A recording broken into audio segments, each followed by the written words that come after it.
Hello friends, I'm in Seattle. I'm going out to enjoy the nature and I'll share with you certain aspects on life and leadership. And I'm a survivor of brain stroke in the year 2021. I request you to consider subscribing to my YouTube channel.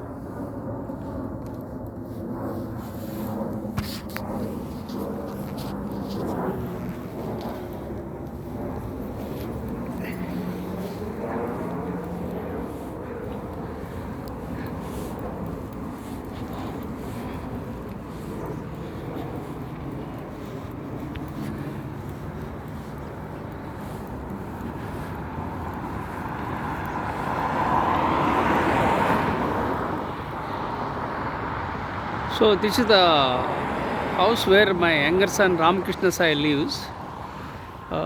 These are the villas in and around our home. Now I'll walk and talk. And it's very cold and it's slightly drizzling. But still I took a risk and I am walking with my wife to enjoy the nature. So let me introduce myself. My name is Professor M.S. Rao. I have authored 53 books, including the award-winning book titled See the Light in You, for which the Nobel laureate His Holiness Dalai Lama has written a foreword. I have 43 years of diversified experience, including Indian Air Force, business, teaching and training. I am a late bloomer, dyslexic, the ADHD. Add to that the brain stroke worsened my health in the year 2021. And I don't have two-wheeler, I don't have four-wheeler. I don't get any pension, I don't have any regular income. I still belong to a lower middle class family with I have mental challenges, physical challenges and financial challenges. And I was born into a toxic family and grew up in a toxic environment. Despite all the challenges, I rose from the ashes like a phoenix in the year 2021. Now I am able to walk, but I am not able to walk confidently the way I used to walk before the COVID. So life is a gift, life is an opportunity. Enjoy every moment of your life, never give up. Everything is possible in this world. My blood group is B positive and I am positive by nature. I have a chronic back pain since 2007 because of my continuous sitting and writing. So I have a couple of challenges. 2021 I had a brain stroke and I was paralyzed. I started walking, but still I have problem with my right shoulder. I am not able to type with my right hand and I am not able to eat with my right hand. So lots of challenges, and I have internal allergies, severe back pain. So like this I have multiple challenges, but I am not giving up because I believe some divine force or something that drives me, that keeps me moving forward. Because of that I survived. When I had a brain stroke in the year 2021, doctors thought that I won't survive, but I survived. Second aspect was that I would be on the bed forever, but I woke up and started walking. So it's all because of the power of subconscious mind and my healthy habits. I have been hitting gym for more than 40 years and I have healthy habits. So because of that I survived despite having brain stroke and other challenges.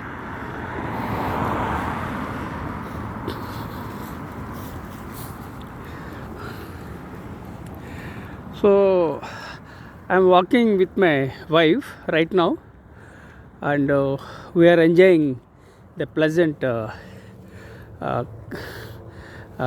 weather. It's slightly drizzling, but still I took a risk. And Seattle is a very beautiful city and one of the finest cities in United States of America. And Seattle and Bellevue are closely connected, and both Seattle and Bellevue are like twin cities of Telangana in India.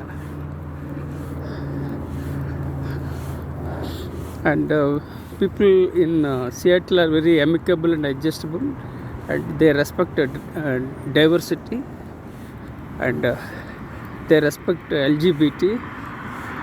So overall it's a beautiful place and a beautiful city.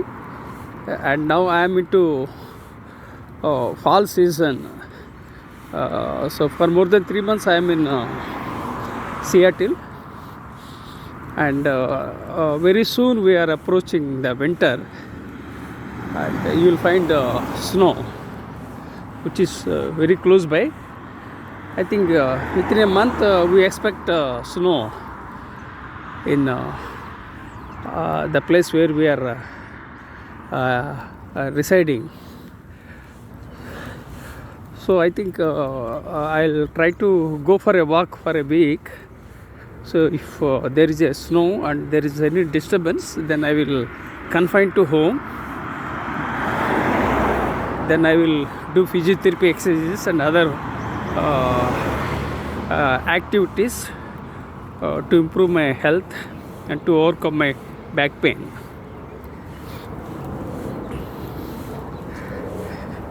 And Seattle is beautiful.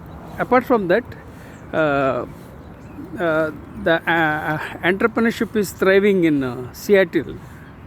Companies like Boeing, Alaska Airlines, Microsoft, Amazon, Costco, Nordstrom, Starbucks, to name a few, are the companies. They are doing good. They are renowned, but there are many other companies and startups they are doing, and most of the entrepreneurs fail because of various factors. But the entrepreneurs are thick-skinned, and they bounce back. And then again they find out ways and means to pursue entrepreneurship. This is briefly about entrepreneurship, and a journey of 1,000 miles starts with the first step. Jeff Bezos, I believe, he started Amazon from the garage, and he's a billionaire and is one of the top 5 richest persons in the world. Just a moment, there is a sound here, so let me cross over. So entrepreneurs started their enterprises, and they survived and succeeded. A few, and majority of them have failed. It's not because of lack of vision, but because of various other factors. Because entrepreneurship means it's about persistence. You have to be consistent in your efforts, and you have to be persistent in your in what you are doing, and you should never ever give up. And very few people succeed, and majority of them fail. And everybody can't become an Elon Musk. So of course Elon Musk and Donald Trump were close to bankruptcy, but they survived because they are very optimists, and they are resilient, and they never give up. They find their own means and methods to explore and add value and impact humankind. And I wanted to become an entrepreneur, and I could not succeed as an entrepreneur. I wish I became a successful entrepreneur. So things didn't work out. Then I became a faculty member in the year 2007. So I implore everyone to explore entrepreneurship. And of course, people might think it's very risky. Yeah, life itself is risky, and entrepreneurship is much riskier. But it's worth exploring entrepreneurship. So when you have passion, when you have the vision, and when you have the ability to experiment and explore, then entrepreneurship is the right choice. And companies just a moment, I'm crossing the junction, then I will resume my story telling.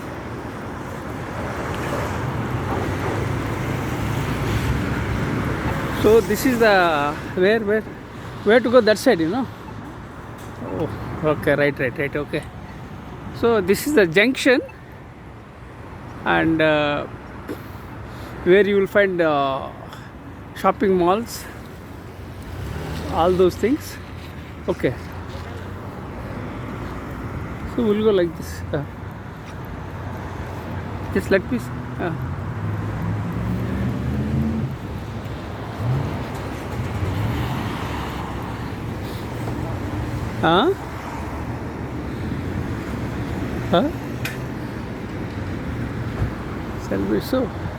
So we'll go around at least this one. Come.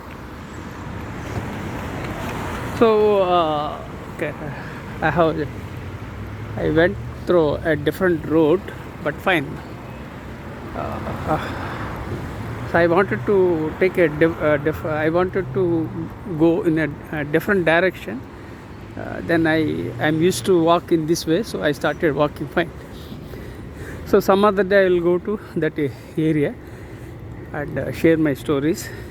There are a couple of places I have shortlisted, and I'll go with my wife to enjoy the nature and enjoy the walk.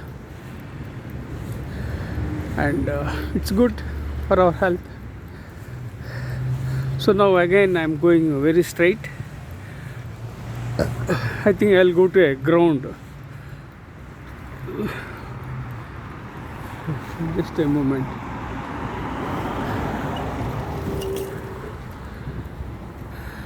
Okay. So let me circle back to my story of entrepreneurship. So entrepreneurship is for brave-hearted, not for faint-hearted. Majority of the people fail, but again you have to identify the barriers. Any misalignments are there, you have to remove them. Then you have to move forward. I think today is Thursday, so I'll meet somebody.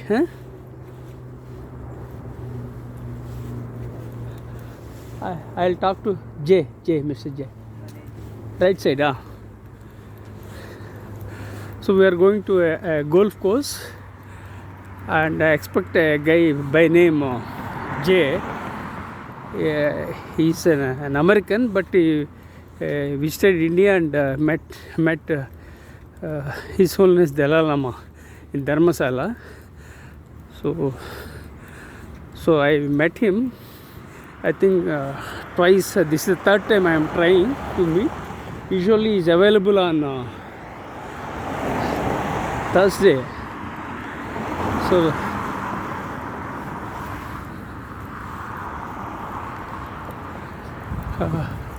just let me cross, then I will share my story, because here rules are very strict. I can't just go like that. Just a moment. Alaska Street.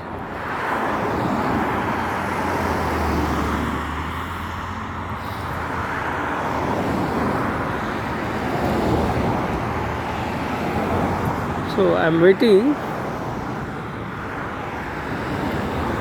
for the cars to stop, then I will walk forward. Yeah, good. I've crossed. Yeah, now I can focus on my storytelling. Yeah, now I can go straight. So entrepreneurship is an easy thing. Is not an easy thing. It's very challenging, and you have to be thick-skinned. And entrepreneurship is for brave-hearted, not for faint-hearted.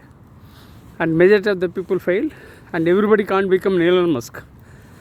But again, you have to take a risk, because you are gifted one life, so you have to do whatever is possible without complaining, without any regrets, without whining, right? So this is briefly about entrepreneurship. Now I'll talk about my own philosophy. I started creating my own philosophy a fortnight ago. So I am basically curious and creative by nature, and I am an author and researcher, and I create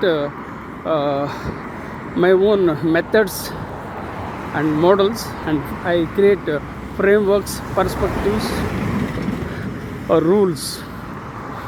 Like I started Professor M.S. Rao's 4M rule. So like that, I create lots of stuff, because I believe in acquiring my knowledge and sharing my knowledge. So an idea flashed on my mind to work on my own philosophy a fortnight ago. Then as you know, a journey of 1,000 miles starts with the first step. I took the first step, and I googled and typed Professor M.S. Rao's philosophy. So I was very much excited that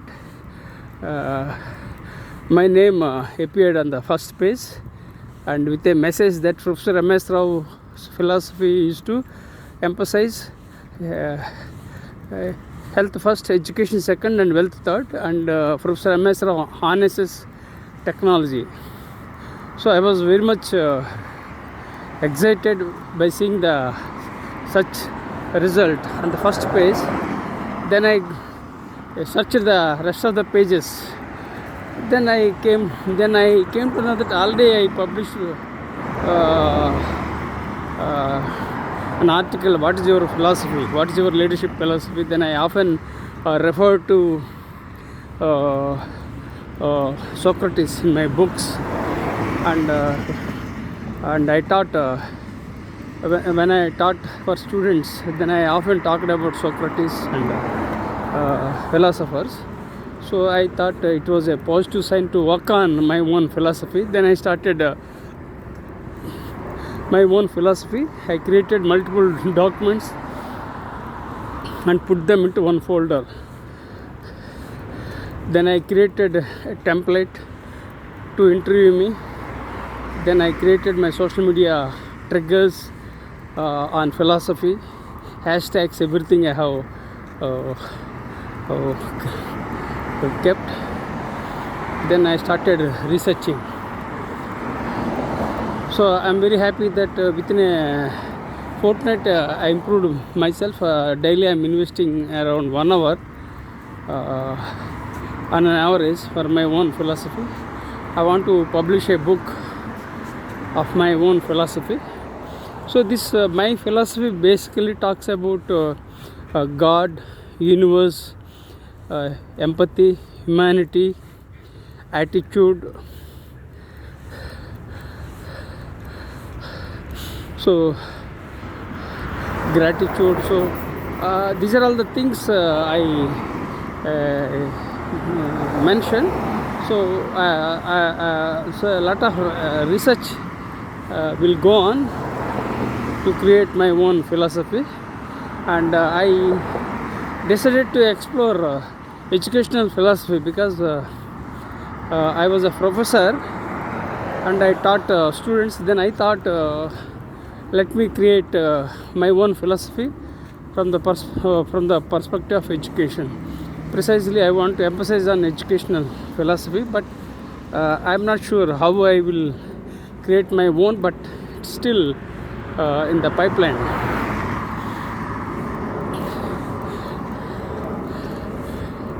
So this is briefly about philosophy, and I get interviewed by various people regularly, and then again I get some triggers flash which are related to my philosophy. Then I'll Google research, then again create my own quotes, and so this is a ongoing process.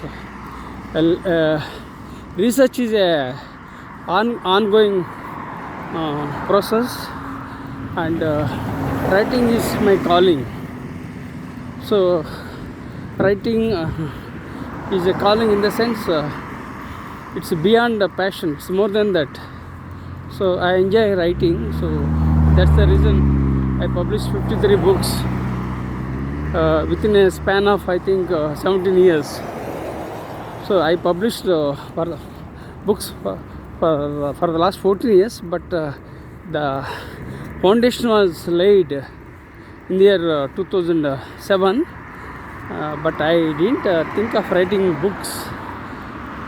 But the universe is supreme, so that pulled me. Then I became an author. So I published various kinds of books. I published 53 books, and I published 300 research papers, and I published more than 1,000 articles. All these things I have done within a span of 17 years after I entered into teaching domain. So I will create my own philosophy, and I would like to emphasize about Socrates, because Socrates is known as the father of philosophy, and my ideas align with Socrates. So I want to research on Socrates. Then I will integrate and create my own philosophy. Then also I googled a couple of philosophies like existentialism,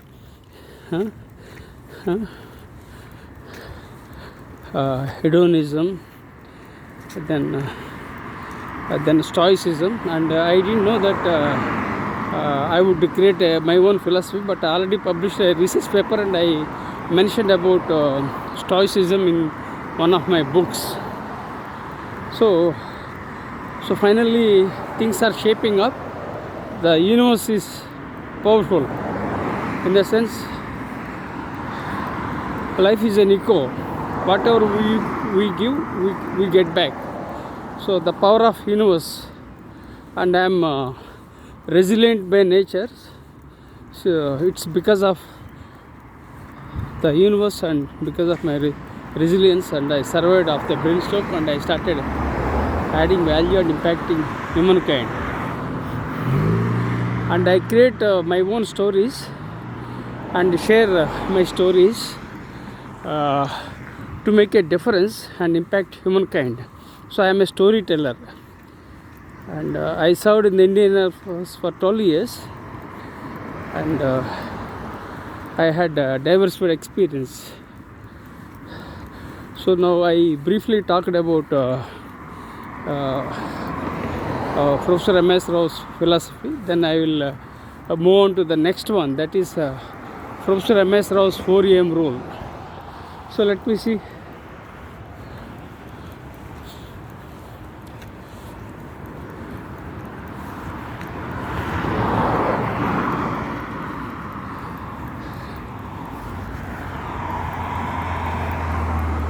Jay, how are you?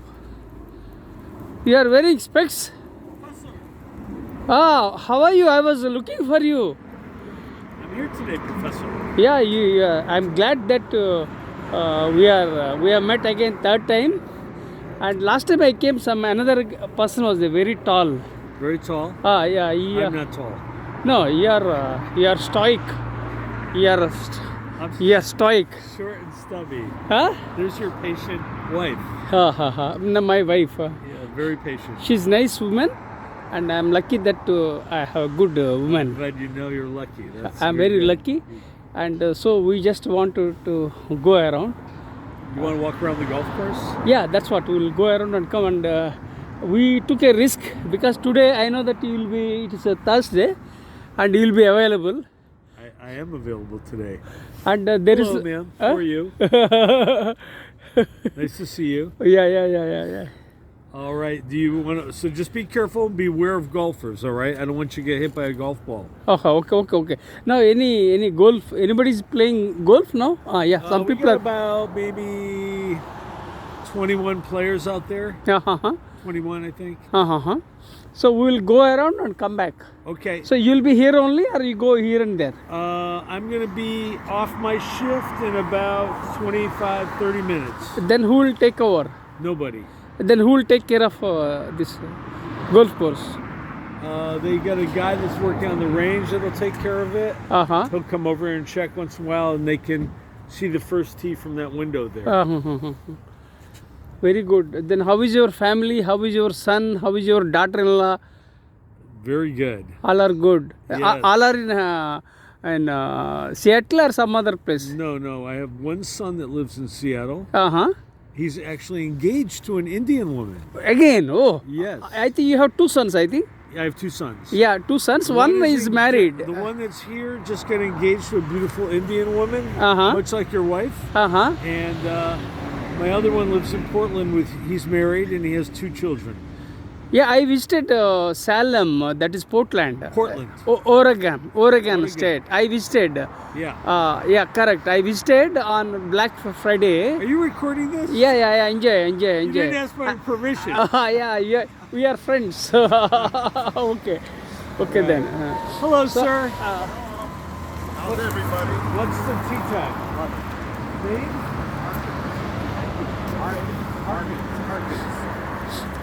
So your younger son is also engaged now. That girl is from India. That woman also. My oldest son just got engaged to a woman from India. Yeah. Her name is Simi. Simi, Christian, huh?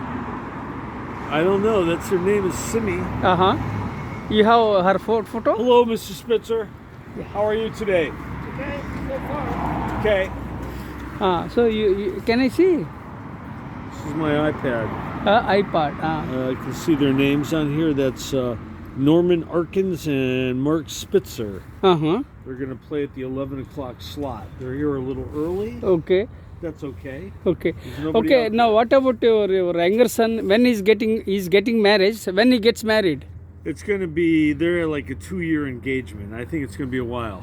Where they'll be in Seattle or somewhere else? I know she grew up in New Jersey, but her father has a home in New Jersey and also in India. Oh. So I think the wedding's going to be in New Jersey. So that means your younger son will move to New Jersey, or she will move to Seattle. I don't know where they're going to live. That's their choice. It's their choice. It's their freedom. So how is your wife, by the way? My wife's fantastic. Oh yeah, good. You are gifted with a good wife. I have a great wife. I have a beautiful woman. She's a symbol of compassion. Fantastic. My wife is a symbol of compassion. She's smart and brilliant, and she's patient, and I am persistent. Patience with persistence. Good combination. Great. She's patient and I am persistent. Okay, I'll go and come. Okay. Then when can I meet you? Why don't you give me your mobile number? Can you give your mobile number? I'm not supposed to give out my number. You should not give? Okay then. I respect your decision. Thank you. Thank you for respecting my privacy. Yeah, definitely. We have to respect the privacy, right? Yes. So then again, you come on when usually Saturday, Thursday, only 2 days. Thursday and Saturday. Tuesday? Thursday and Saturday. That's all. Okay. That's it. So I'll try to I come. have another job. Okay then. I'll go around and come. Okay, Professor. Take Always care. nice to See you. sir. God is great. God is great. Yes, sir.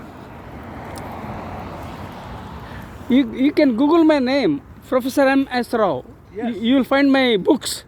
Fantastic. Professor M.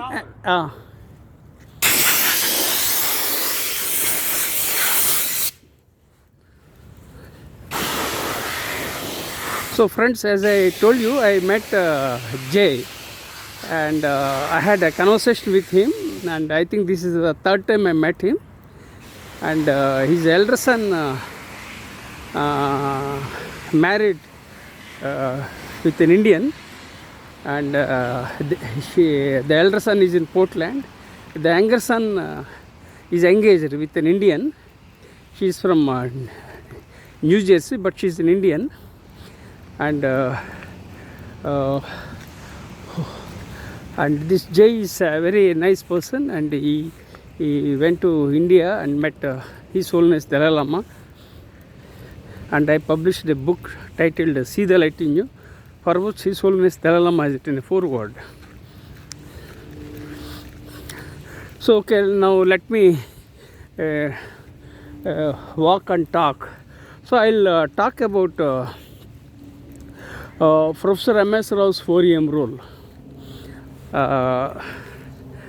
Why I created Professor M.S. Rao's rule is that there are some reasons. First thing, I joined Indian Air Force when I was 18, and I started going for a health run with my colleagues in the Indian Air Force, so I became an early bird. Then again, from 2007 onwards, I have been waking up at morning 4 o'clock, and I was writing, teaching, so lots of stuff I did, and I'm still doing. Second and third thing is, I emphasize learning, unlearning, and relearning. That's one thing. And there are various other factors. There are various other factors led me to create Professor M.S. Rao's 4am rule. And I started Professor M.S. Rao's 4am rule on October 31st, 2024. Why? Because October 31st, 2024 was unique in my life, because that was my birthday, and I was born on Thursday. And third thing was that it was a Halloween day, and fourth thing was that it was a Diwali. So we celebrated Diwali on that day. So because of these four unique aspects, I started Professor M.S. Rao's 4am rule. Now I'll briefly explain about Professor M.S. Rao's 4am rule. So let me see. Please look at this viewpoint. You will enjoy an excellent viewpoint here. So now I am in the golf course, and I took permission from Jay, and then I'll walk around and return. So here people play golf, and my childhood was chaotic. I could not enjoy my childhood life, so I wanted to pursue some hobbies, so I could not. So I encouraged my sons, swimming, dancing, and traveling. So like this, lots of things I encourage my sons, and my two sons lead life better than me, because I was born into a toxic family and grew up in a toxic environment. That was a problem, and that I can't blame anybody. So where I was born, and that doesn't matter, right? Okay, so we'll go back. So now so I thought we'll go in that direction. Yeah, correct. Okay, right. So this Professor M.S. Rao's 4am rule is all about waking up in the morning. I wake up every day morning at 4 o'clock, and I read a lot, and create my own content. I create my own knowledge. Then throughout the day I generate knowledge and share my knowledge. At the end of the day, I remove unwanted ideas and insights, and I delete my folders and documents. At the end of the day, and I prepare a to-do list of what I have to do for the next day morning. Precisely, I am the creator, I am the generator, and I am the destroyer. So I wake up in the morning 4 o'clock, and being an early bird is an advantage, because the entire day will be under your control, and you can focus on your goals and objectives, and you can you can avoid distractions. You can focus clearly on your goals and objectives, and you will be productive, and you will achieve performance. In many aspects, it's good to wake up in the morning. So I started Professor Rao's 4 a.m. rule. So every day morning 4 o'clock, I identify 3 tasks which I have to do. So I will undertake 3 tasks and troubleshoot them and resolve them. And sometimes I am successful, sometimes I fail in resolving the problems. But I got good results fairly by waking up in the morning and by following Professor Rao's 4 a.m. rule. So I wake up and I create, and I synthesize my knowledge. I have 43 years of diversified experience. I am 61 years old, miss. I have observed a lot for 61 years. So I integrate my knowledge and share with the world. Of course, after the brain stroke in the year 2021, I was not able to focus, and I was on the bed. Then lots of challenges I had. So I had a brain fog. So long COVID, so lots of challenges. So what I was doing, although I was not able to understand, I used to watch videos. That was the best way to watch and learn. Say, picture is worth more than the words, someone said, right? So we just a moment.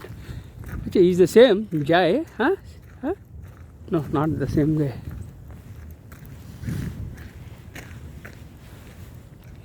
Okay. Idena? We will go around? Correct.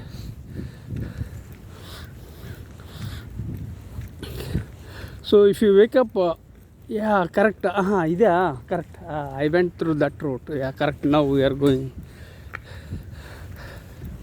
So here people are playing golf. Okay.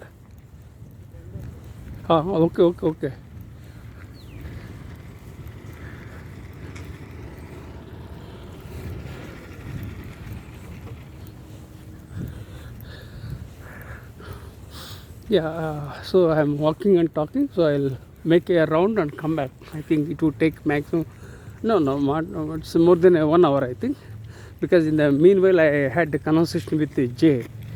He's working in the golf, Jefferson Park. So when you follow Professor Rao's 4 a.m. rule, you can check dementia, you can check depression, you can check decision fatigue. And people have Alzheimer's disease in America, and it's related to dementia. So I encourage you to go for meditation, walking, swimming, and pursuing some hobbies, creative hobbies. So when you do so you will be energetic. So when you do these activities, you will be able to integrate your physical energies, mental energies, spiritual energies, and emotional energies, and you will achieve great health, and you will achieve happiness. So I implore you to go for meditation, swimming, and meditation and walking. And you can also pursue some hobbies. Now in this golf coast, people are playing golf. So they are pursuing their hobbies, right? So here people in USA, they are enjoying their lives. So I am happy for them that they are able to pursue their hobbies and they are enjoying their lives happily. Okay, now that is a different aspect. So and I was a gold medalist in swimming in the year 2027 in the district. I was a district gold medalist in India in the year 2007, and that was another thing. Then after the brain stroke also I went for swimming to improve my mobility of my right hand. Currently my right hand has been paralyzed and I have challenges. So you can go for swimming. When you go for swimming, what happens? So you float on the body. So it's a workout for the entire body. That's one thing. And the second thing is that you enjoy your you feel you will have energy, great, you build your energy by swimming, and you, because you do the entire body is put to work when you go for swimming. Swimming is better.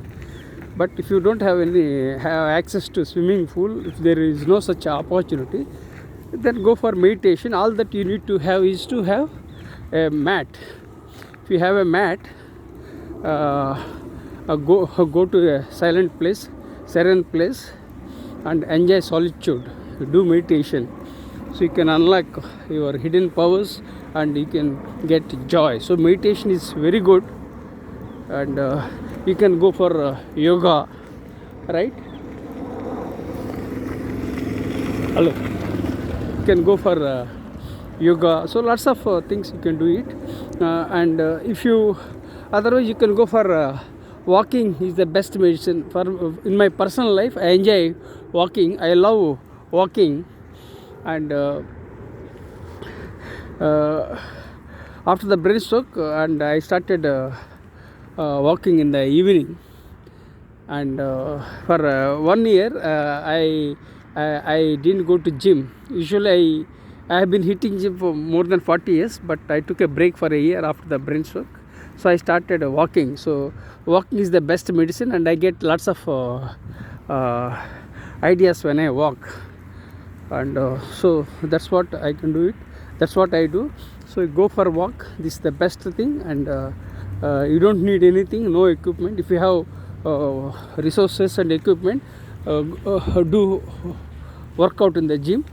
If not, at least go for a walk. If you walk every day, you will be energetic, and you can check dementia. You will be very happy. You will enjoy your life. So these are all the things you can do it. So, and then these are all aspects I am sharing, and I am still doing research on Professor M.S.Rao's 4am rule, and I released a trailer tentatively. So I'll update my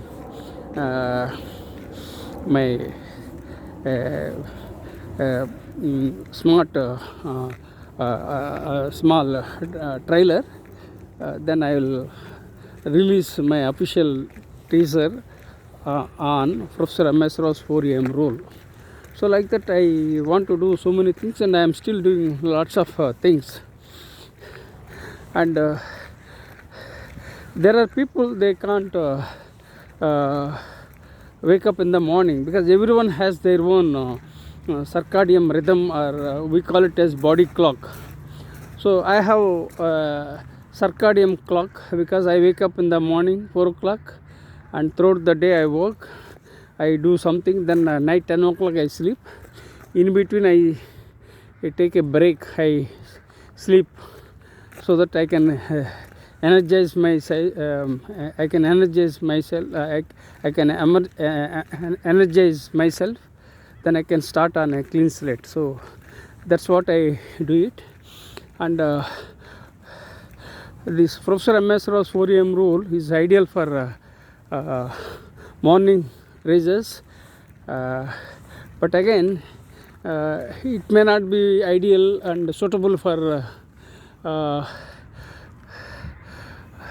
others, because some other people have their own circadian rhythm. Some people are night owls, so we can't force them, but it's ideal if you wake up in the morning. Then there are some people, although they want to wake up in the morning, but they have their organizational challenges and commitments, and they work at different time zones. Some people work remote, some people work hybrid. So likewise, still these people can revert back to morning routine. I would like to call it as day routine, and you can explore and emphasize Professor M.S. Rao's 4am role. So I had an idea of this morning routine, and I was interviewed by a magazine. Of course, I published on various I often refer to my daily routine, especially the morning routine, and I serve on the editorial boards of JVPL, and I serve on the editorial board of Memoir, that is DLO. So I was interviewed, and I was interviewed by my morning routine, which is online magazine. They interviewed me, and I shared my ideas and insights, I think 6 to 7 years back. So it's very obvious that I'm a morning person, and I stick to my routine. Although I was disturbed after the brain stroke for an year, then I reverted to 4 a.m. rule. So I encourage you to be an early bird. I encourage you to wake up in the morning to reap great returns, and you can enjoy your life. Recently I came across an interview where Bob Iger, the CEO of Disney, he wakes up at 4 o'clock. So like that, there are some people, they wake up in the morning 4 o'clock, and not Steve Jobs, Tim Cook, he wakes up at 3:45. He has a daily routine, and he works in that way.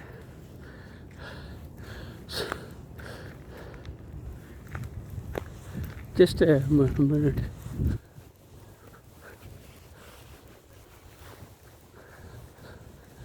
Just a moment. So I'm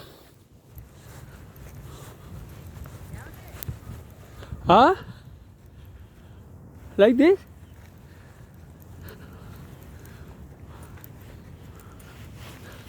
So I thought I missed it, because I came through a different route.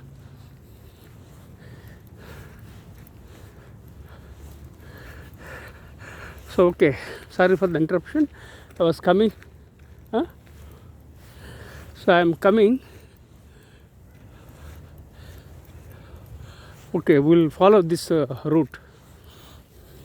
I came through a different route. In fact, I love nature, but I was in Indian Air Force. I was disturbed. Then again, I was in city.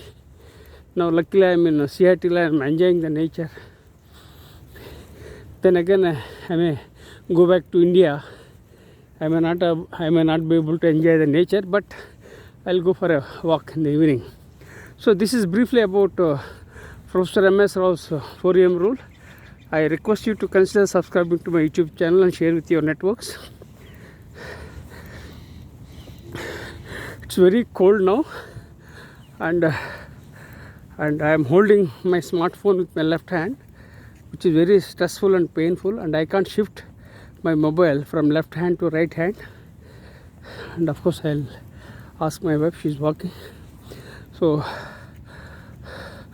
and another thing is that it's very cold, that's one thing. Second, the challenge is that I only upload raw videos because I am not a tech savvy. So please empathize with me, and please consider subscribing to my YouTube channel. The idea of uploading videos is to keep them as memories.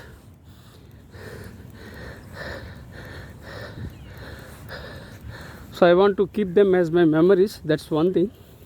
So I'm recording raw videos and I am not tech savvy. And second thing is that I am uploading videos immediately after I return from walk and share with networks too. And when I walk, what happens? I improve my mobility. And another thing is that I share my knowledge through storytelling, because I have published lots of books. So either directly or indirectly you get some of my ideas.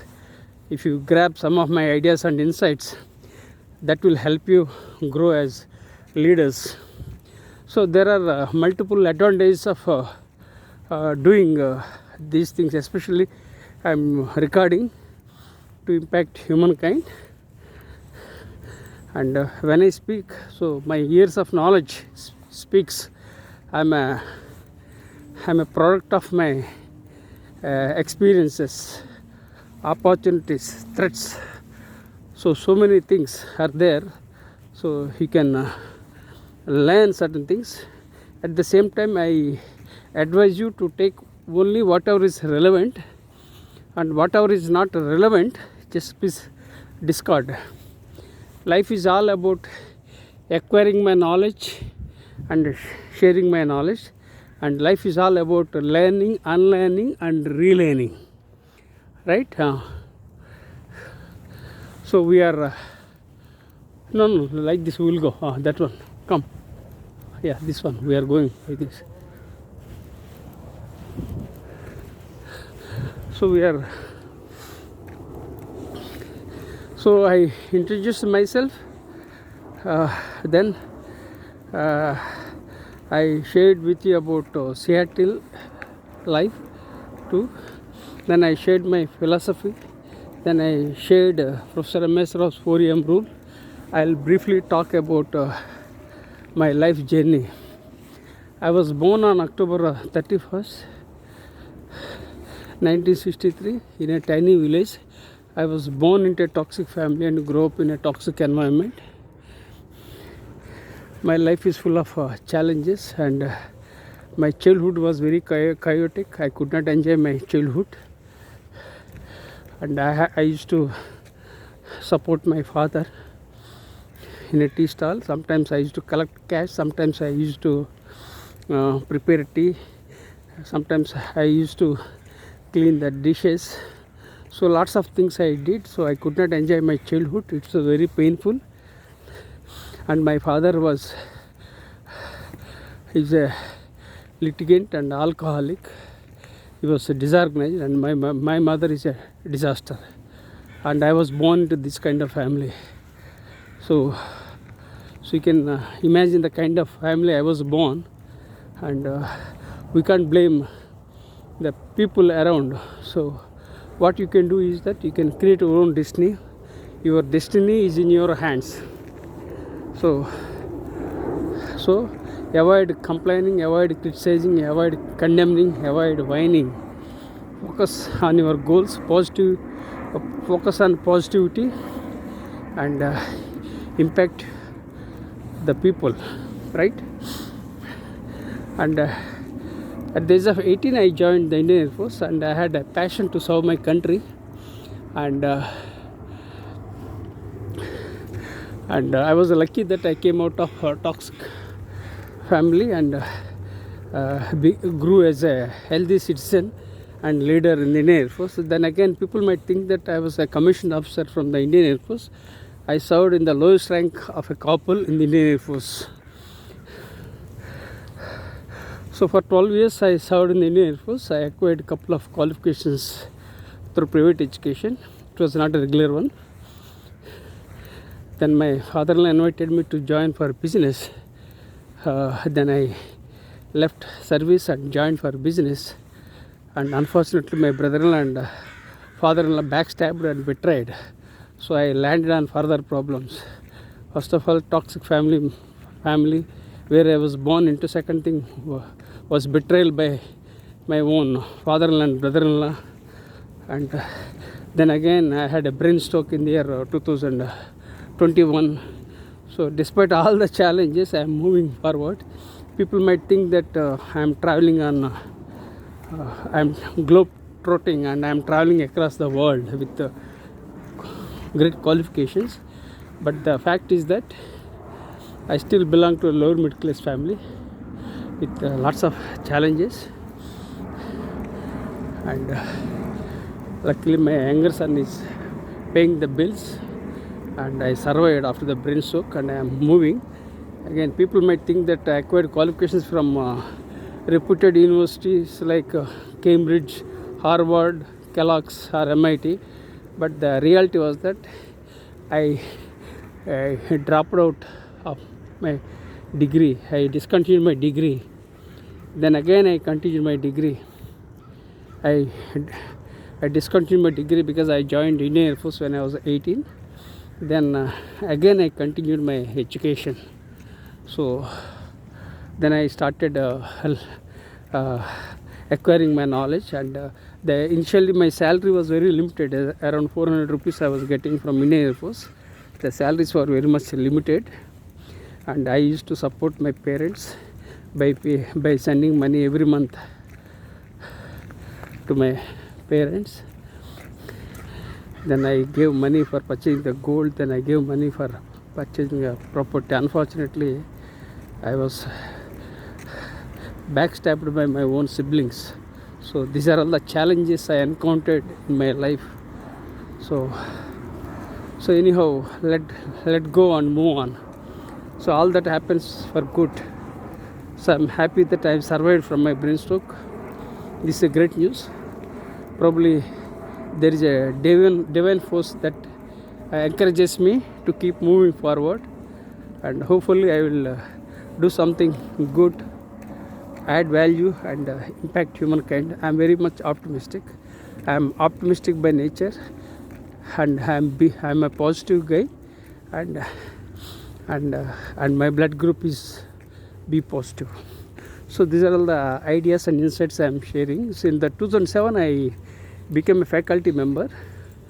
Then 2010 I started writing books, and I published 53 books. So afterward 2021 I had a brain stroke and I collapsed. So lots of challenges. So let me wait for a moment whether this Jai is there or not.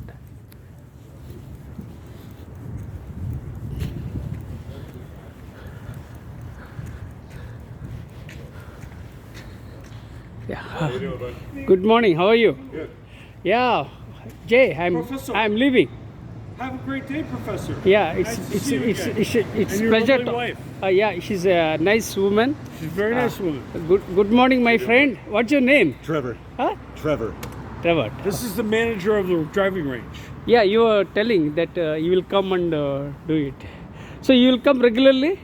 He comes here every day. He runs the driving range. Monday through Friday. Parish name, huh? Very. Trevor Parrish. Yeah, good, very good. No, Here Professor. in Americans, mostly they are very tall and very handsome. Yes, of course. Well, there He's you go. very tall. Very tall, mostly handsome. Yeah, no. I'm not kidding. It's a fact. Americans are very tall and very handsome. I appreciate that. He's You're also a good-looking guy he's yourself. also a professional musician. Oh, musician, huh? Yeah, he plays the trumpet. Oh, good. Yes, So, he's a multi-talented, quasi-Renaissance man. he's a multifaceted personality. He's There is exceptional. one John. I think he became Time Magazine's that musician. You know that guy John. What's his name? He's very famous in the world. A magician? A musician. Yeah, he's a pianist. musician. John Pianist. Legend? John. John Legend. Some that guy. He was published in the. John Lennon. He what happened? And he got he was covered on the Time Magazine. Time Day first day. And he's I think 70 or something like that. So very nice. So it's a pleasure talking to you. Nice to meet you too, man. So I'm very happy and excited. Okay then, Mr. Jay. So you will be here I'll come some other day then again. Yes. Huh? I'm here every Thursday and Saturday. Don't forget to tip your waitresses. Yes, yes, I'll come. And you Google Professor M.S. Rao, you'll find. I might go play 9 holes of golf now. Oh, you can Google my name, Professor M.S. Rao. M.S. Rao. M.S. Rao, R-A-O, Rao. So you will find my books on Dalai Lama. Professor's published many. He has many. I published 53 books. In the field of Mindfulness, executive coaching, teaching, training, diversity. So likewise, I have multiple genre. So I don't stick to any particular genre. Genre. Genre. Sorry, Genre. my accent is problematic. I speak from Indian accent, You speak. and he's very kind and compassionate. I love him very much. You speak better than most Americans. No, but my accent is my accent is challenging, but I have a huge knowledge. Huge knowledge. Yeah, I have a huge knowledge. Yeah, Fantastic. really. Because I published 53 books. You can Google Professor M.S. Rao, you'll find my books. You just Google my name, Professor M.S. Rao. M.S. Rao. right. M means motivation, S for success. Motivation. Then Success. R-A-O. Row. R-A-O. O. Whoa. Oregon. O for Oregon. O for Oregon. Oregon.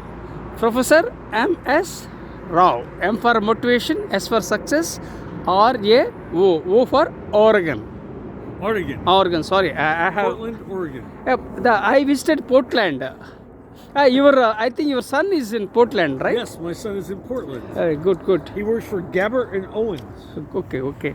So he lives here only, Seattle, your son?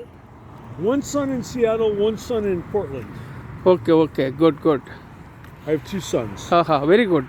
Even I too have 2 sons. You have 2 sons as well? Yes, I have 2 sons, and one son is younger one is in Seattle, very near to this golf course. Mm-hmm. Your wife is very patient, I gotta say. Nice woman. As you go all around giving off dissertations to everyone, she patiently waits there. No, for you to finish because your dissertation. it's good. This is our Indian culture. We stay connected. That's very nice. The power of universe. The power of the universe. Yeah. You're lucky. You have a very patient woman. She's Yes. a saint. Nice woman. Okay, then I'll make a move, my friend. Your name is Trevor. Trevor. Sorry, Oh, you're good. Parish. Okay. meet you. Professor M.S. Rao. Professor M.S. Rao. You Google my name. You can find my articles, everything. Please take care of yourself. We'll catch up next week. Thank you, sir. I'll be here for 2 months. Then I'll go back to India. I'm just telling you. Okay. That's why I'm telling you to subscribe to my YouTube channel so that we will be connected forever. Oh my God, that's daunting. Yeah, because we are connected. Okay. Okay, Got it, take sir. care. Meet you, man. Take care, Trevor. Bye. So, friends, as I said, I expected Jay to talk with me, and I had conversation with him. And now I am returning home. And before coming for a walk, I was doubtful because the weather was not favorable at that time. It was drizzling at that time, but still I took a risk and I walked along with my wife. And so I was very happy that the power of universe, the power of resilience, right? So I would like to put them in this manner, the power of universe and resilience, right? So I survived because of the power of universe and resilience. I am resilient by nature. I never give up. I work throughout my life. I take rest only at my graveyard. Yeah. So 2010 I started writing books and different genre. Yeah, he corrected his name, Jay. So I published books in the areas of teaching, training, personality development, mindfulness, diversity. Now I want to publish a book tentatively titled Survivor. So the name of the book is Survivor, which is yet to be published, and which is yet to be written by me. Okay, it takes time. First, I have to improve my health. I want to eat with my right hand. I want to eat, type with my right hand, and I'm very passionate, and definitely I will write with my right hand. I will eat with my right hand, and I will publish a book tentatively titled Survivor. Then I am also planning to publish a book on my own philosophy, but that is later. That will be my lifetime project. So philosophy is my calling, or writing is my calling, I can say in that manner. So when I speak loud, what happens? I hear my own voice, and I correct my own mistakes. That's one advantage. Usually in India, what happens? We used to encourage children to speak loud so that they listen and learn. So now that's what I am doing. I'm enjoying the nature, and the second thing is I am walking and improving my mobility. Third thing, I am sharing my ideas and insights through storytelling, and I am utilizing my time, because the life on this beautiful planet is limited. So we must utilize time productively and creatively to impact humankind, right? So I implore you to identify some important challenges or pressing problems and address them to impact humankind, because people are born and people die, but we have to do something big.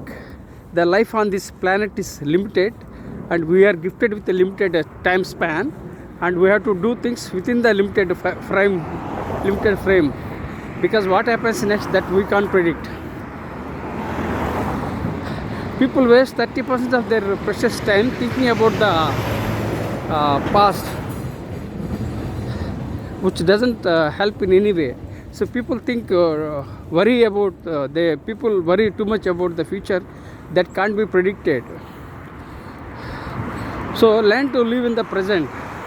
So what you have with you is present. Enjoy every moment of your life, because the life on this planet is limited and fixed.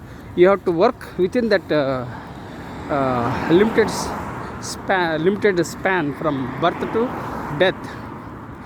And what happens next, that we can't predict. So let us enjoy every moment of our life. Life is beautiful, life is amazing, life is creative, life is a miracle, life is an opportunity, life is a magic, right? So these are all the ideas I am sharing. So when I speak something, you learn something, provided you want to absorb something from me. At the same time, I tell you to take only whatever is required. So this is briefly about my life. So then I will talk about soft leadership. I will talk about soft leadership. I coined a new leadership perspective, that is soft leadership.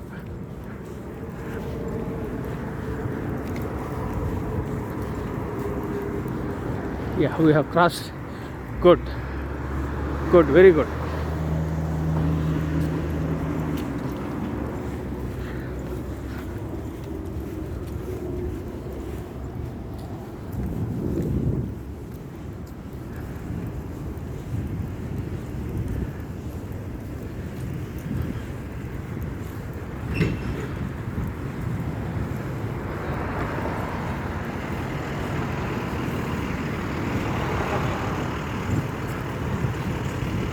Just a moment. Yeah, I was crossing.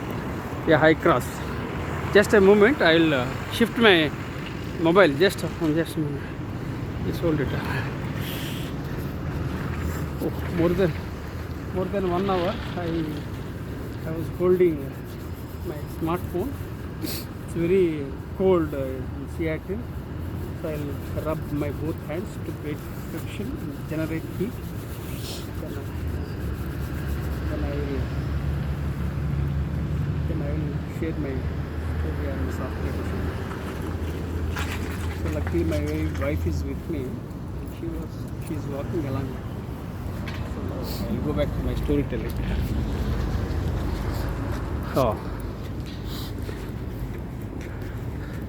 So I'll briefly talk about soft leadership.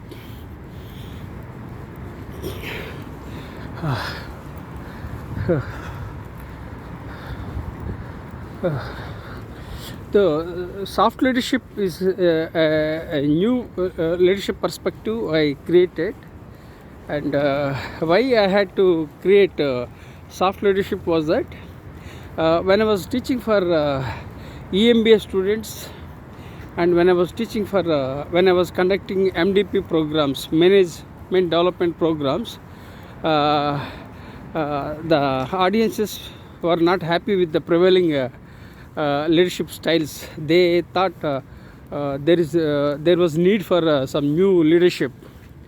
So then that triggered my mind. So what are the triggers I have? I jot down immediately. Two things I emphasize in my life. I am a continuous learner. Second thing is I take feedback very seriously. So at the end of every teaching and training program, I take feedback. If I don't get feedback from others, then I introspect myself, then where I went wrong, then I'll improve. That's what I do it. So two things that resonates my personality. One is continuous learning. Second thing is feedback. Right? So I took feedback from audiences. Then I was thinking to explore something about leadership. Then I earned my PhD in the year 2011. Then I started doing more research. Usually after a PhD, people remain quiet and they don't do other activities. They do only routine teaching, and they improve little by little, but they don't focus too much. But there are some academicians, they are very strong, so they are very serious and they do rigorous research. So I started doing research. I blended soft skills with leadership, and I created a new leadership perspective that is known as soft leadership. And the soft leadership helps. This soft leadership emphasizes soft skills with your left brain, and leadership with your right brain. And I earned my PhD in soft skills because I closed the gaps in the educational sector, and I connected campus with the corporate, so that the area I bridged. Then again, leadership is very close to my heart, so then I integrated and started soft leadership. The soft leadership is not about complaining, it's not about criticizing, it's not about condemning. Soft leadership is all about empathizing with others, adding value, and making a difference in the lives of others. The soft leadership helps people. The soft leadership emphasizes soft skills without compromising task orientation. It sounds easier said than done, but the reality is that it helps in many ways, because the main objective of any thing is that we need to get the desired output. We have to get the desired results. How you get it matters. That means you have to adapt soft skills and you have to get the results. This is soft leadership. Then the soft leadership helps companies achieve excellence and effectiveness. The soft leadership helps countries achieve peace and prosperity. Then I published around 10 books on soft skills and soft leadership. So like that, lots of things I have done, and I have published books on soft skills and soft leadership. And one of the books titled Soft Leadership, A New Direction to Leadership is the book which was published if you I don't remember the years. I think maybe around 6 to 7 years back it was published. And the uniqueness with soft leadership book was that I have dedicated the book titled Soft Leadership, A New Direction to Leadership to Peter Drucker, who is known as the father of modern management. And second uniqueness was that the father of modern father of marketing, Philip Kotler, has written a foreword for my book titled Soft Leadership, A New Direction to Leadership.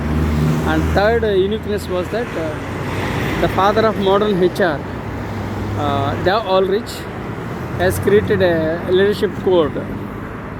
And fourth aspect is that I am known as the father of soft leadership globally for my contribution to soft leadership.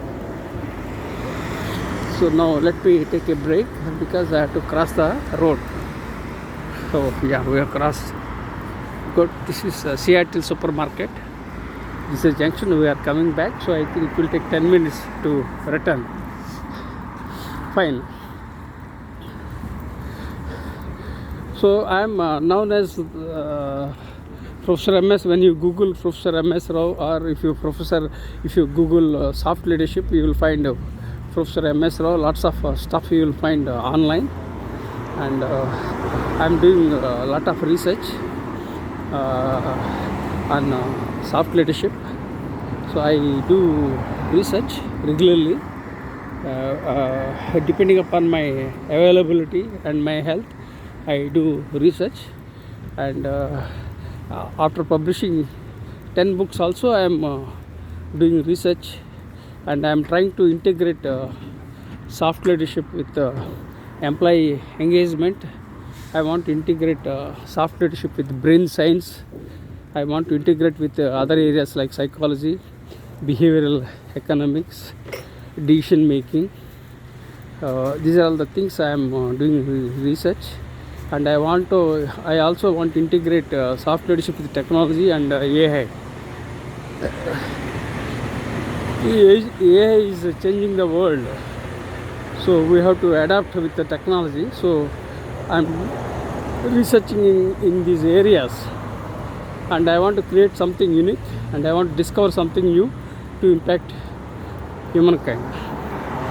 This is about soft leadership, and this soft leadership helps all generations, whether they are Gen X, Gen Y, Gen Z, or baby boomers. For all generations, the soft leadership helps. The soft leadership helps technology, especially in view of the artificial intelligence. The soft leadership means a partnership. It's not like bosses or subordinates. We are all colleagues. We are partners. Soft leadership is partnership.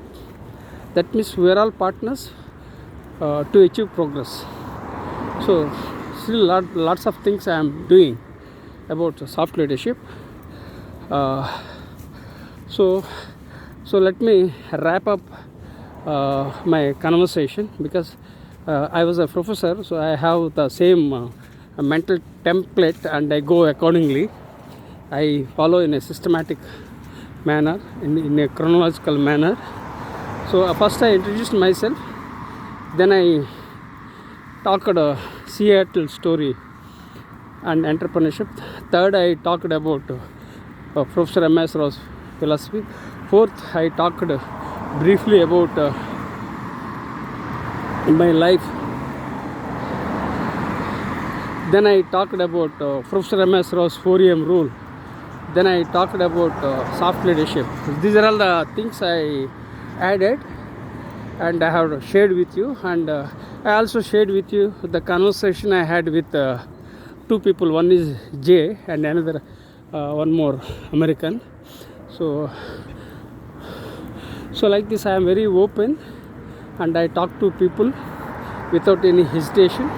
And most of the times people appreciate my conversation. Very few people object. So if people are objecting my conversation, then I stay aloof, because I don't want to encroach into somebody's zone and their space. I don't want to encroach into somebody's space. So if people are inviting, welcoming, then I will share. But basically I take initiative and open up conversation. If it is possible, I will move. If there is any resistance and people don't appreciate, then I stay away and I do my own thing. This is the best way of doing the things. Right. Now, I would like to share certain aspects about right from my childhood. Abraham Lincoln has been my inspiration. I don't know why I liked that leader. When I went to library in my childhood, I used to go to library sometimes, and I used to go by walk. Sometimes I used to pedal on bicycle, and I used to go to library in childhood. Then the first person who I came across the photo of Abraham Lincoln in the library. Abraham Lincoln. Then I didn't know much about Abraham Lincoln, but later on I realized and understood about Abraham Lincoln. So Abraham Lincoln was the first Republican and the 16th American president, and he encountered lots of challenges in his life. Mostly he encountered failures, and he was not blessed with a rosy life. And like me, I still belong to a lower middle class family with health challenges and failures. So my life resonates with Abraham Lincoln, and I often mentioned about Abraham Lincoln, and I watched the film of Abraham Lincoln. Then Abraham Lincoln was a great leader because he abolished slavery. That was one thing. Second thing, he integrated America into one nation when the country was at the verge of division. He averted. Third thing, Abraham Lincoln strengthened federal structure. Abraham Lincoln modernized economy. These are all the four aspects, and there are many more aspects he shared. He did. So he managed the rivals within the team, and then he worked with the team of rivals, and finally he succeeded and impacted the world. There are two leaders from America which I admire. Of course, there are other leaders like Theodore Roosevelt. Also, I admire. So George Washington was the first American president, and he was persistent by nature, and Abraham Lincoln was resilient by nature. So I often talk about these leaders, and I am a voracious reader, and I read thousands of books in my lifetime. I don't remember the number of books I published, and I created my own library in India, a collection of books, because I am a bookworm and I enjoy reading books. So two books I admire. One are Man's Search for Meaning by Viktor Frankl, and another book, Art of War by Sanju. So these two books I admire, and I admire leaders like Abraham Lincoln and American leaders like American and other leaders like Nelson Mandela, then leaders like Barack Obama, then Martin Luther King, Mahatma Gandhi. I read the books of Mahatma Gandhi. I read the books of Pandit Jawaharlal Nehru, and I read the books of Swami Vivekananda. So like that, lots of books I read, and one of the books titled Student Leaders that I have dedicated to Swami Vivekananda on the eve of 150th birth anniversary. So like that, I keep adding value because I love leadership and I am passionate about education and learning. I am passionate about acquiring my knowledge and sharing my knowledge. So this is my journey. Now I'll reach my home now, and already it's very painful to hold my smartphone with my left hand. So let me friends, yeah, that option is there. So I'm seeing my own face. So here are a couple of messages. Embrace failures, embrace change, embrace technology, and be positive, never give up. And now life is beautiful, life is amazing. Be positive and practice gratitude with gratitude.